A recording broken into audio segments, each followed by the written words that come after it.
Ձեռք բերեք իտալական նրբագեղ ու բարձրակարգ սալիկների նշված տեսականին, վճարելով բացառիկ 4400 դրամ 1 քառակուսի մետրի համար։ Սա պարոն Քոչարյանի մասով։ Հաջորդիվ ասեմ, որ քաղաքացիությունից հրաժարվելու այս մեր քրիտիկական վիճակը, որ ունենք, նոր չի, ու սրա մասին Պաշտպանության նախարարությունը բազմիցս խոսել է եւ զորահավաքային համալիր ծառայության նախկին ղեկավարները նույնպես սրա մասին խոսել են, բազմիցս, անգամ գրավոր զեկուցագրեր են գրել, որ սրա դեմը մենք պետք է առնենք։ Նշեմ հետեւյալը, այս տարի բանակ է զորակոչվում 2007 թվականին ծնված տղաները, որոնցից շուրջ 7%-ը այլևս Հայաստանի Հանրապետության քաղաքացի չեն։ Հաջորդ տարի բանակ է զորակոչվելու 2008 թվականի ծնվածները, որոնց եւս 7%-ը այլևս Հայաստանի քաղաքացի չեն։ 2009 թվականին բանակ են զորակոչվելու 2 տարուց հետո բանակ են զորակոչվելու 2009 թվականի ծնվածները, որոնց ուշադրություն 8%-ը այլևս Հայաստանի քաղաքացիներ չեն։ Եթե մենք այս process-ը հիմա չընդունենք եւ այս օրենքը հիմա չընդունենք, քաղաքացիությունից հրաժարվելու տեմպը ոչ միայն պահպանվելու է, այլ նաեւ արագանալու է։ Հաշվի առնելով, որ մեր քաղաքացիները մտավախություն են ունենալու, որ առաջիկա մենք բարձր տուրք ենք սահմանելու կամ պատվովճար ենք սահմանելու 15 միլիոն դրամ եւ իրենք իրենց գործողություններում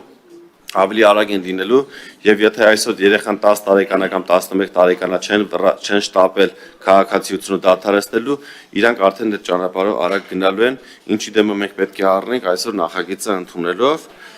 Ուզում եմ ամփոփելով ասեմ, որ մենք պետք է վերջ տանք կենացային տրամաբանությանը, որովհետեւ կենացներ ասելով եւ պատվի մասին խոսալով ակնհայտ տեսել ենք ու նաեւ տեսնում ենք այն պատկերը, որ այսօր ունենք։ Խոսալով անհավասարության մասին, որ այ անհավասարություն կլինի աղքատների երեխաները կծառայեն հարուստներին ոչ, փաստացի այդ վիճակն է այսօր քաղաքում, կենտրոնում, Երևանում զորակոչի թիվը բարձրազոր։ Ես ինձ վատ եմ զգալու, ասել եմ Սարգսյան Հայկը օրենք ընդունեց, հարուստների երեխաները չծառայեցին եւ միայն աղքատների բանակ ունեցանք։ Ցավոք սրտի պատերազմից հետո ես այցելել եմ երկարորի ծավել զոհված զինծառայողների ընտանիքների եւ նրանց գերակշիռ մեծամասնությունը մեմ ասած ապահով ընտանիքներ չեն եղել եւ ես չեմ տեսել որևէ հարուստի զավակ մեր մարզում, ով զոհվել է պատերազմի ընթացքում եւ եւս մեկ անգամ հանգել է մեր մտքին, որ այս օրենքի նախագիծը պետք է ընդունել։ Ինչու՞,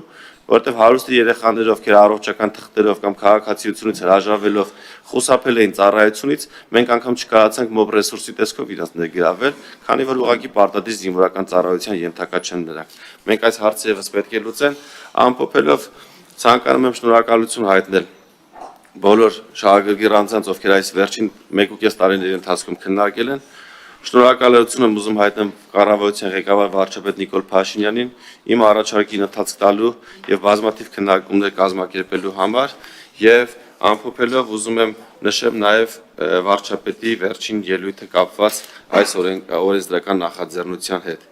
Անհրաժեշտ եմ համարում ընդգծել,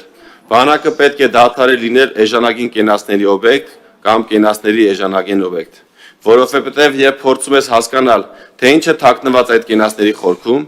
առերեսվում ես դառը իրականությանն առայն, որ զորակոչի ենթակա տարիքային խմբի կեսից քիչն է զորակոչվում բանակ։ Սակայն նշանակում է, որ մեր սերունդը առողջական ծանր խնդրեմ ունի,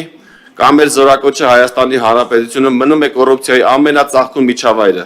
որտեղ միմյանց հետ դաշնակցում են բժշկական հանրության, զինվորականության եւ հանրության ներկայացուցիչները։ Եթե այդպես է, իսկ նման հավանականություն կա, սա պետությունը քայքայող դաշինք է, ու մեր պարտքն է ջարդել այդ դաշինքի ողնաշարը,